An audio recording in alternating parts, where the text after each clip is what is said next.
Pourquoi tu n'arrives pas à arrêter de penser à cette personne? Ce n'est pas de la magie, c'est de la science. T'est-il déjà arrivé de ne pas pouvoir arrêter de penser à quelqu'un et de te demander mais pourquoi cette personne-là? Parmi toutes les personnes sur Terre, pourquoi c'est elle qui occupe ton esprit en boucle? Eh bien voilà le twist. Ce n'est ni le destin, ni un sort magique. Ce qui se passe vraiment, ton cerveau exécute un programme complexe en arrière-plan. Et franchement, c'est bien plus étrange que tu ne l'imagines.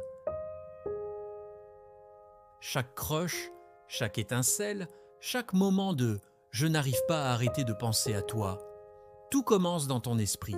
Les scientifiques ont identifié 3 grands systèmes qui dirigent les connexions amoureuses. Le désir, l'attraction, l'attachement.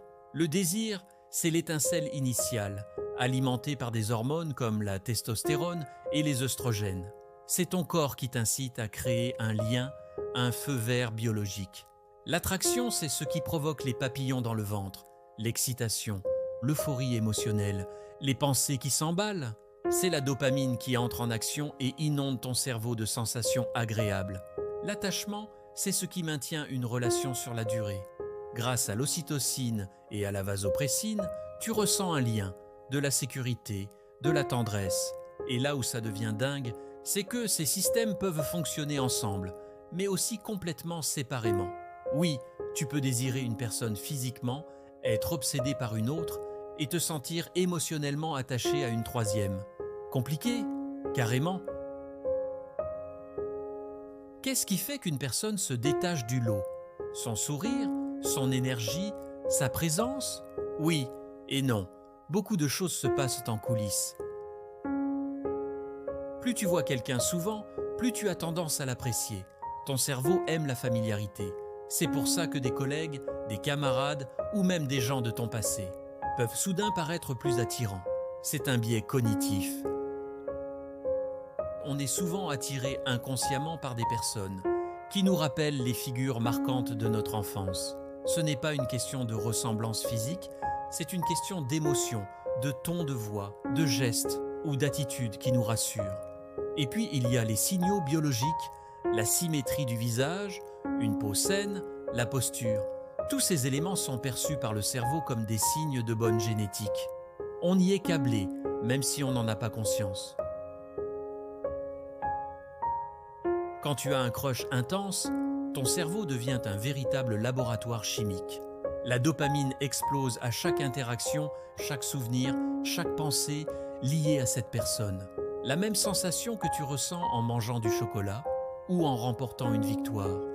La noradrénaline s'emballe, ton cœur bat plus vite, tes paumes transpirent, ton esprit se focalise à l'extrême. Et ensuite, les niveaux de sérotonine chutent, ce qui explique les pensées obsessionnelles. Cette personne occupe tout l'espace mental, le reste devient flou. Trop intense? C'est normal. Tomber amoureux active les mêmes circuits cérébraux que l'addiction. Voici où la science atteint ses limites. Même après avoir étudié les hormones et les neurones, il reste quelque chose d'inexplicable, ce qu'on appelle le facteur X. Ce petit déclic, ce lien qu'on ne peut pas expliquer. Un exemple réel, Beyoncé et Jay-Z, 2 personnalités puissantes, issues d'univers très différents. Elle est une artiste lumineuse, perfectionniste, adulée dans le monde entier. Lui, c'est un stratège discret, réfléchi, ancré dans la culture hip-hop. Sur le papier, ils sont opposés. Et pourtant, ils forment l'un des couples les plus solides et emblématiques de la musique. Pourquoi?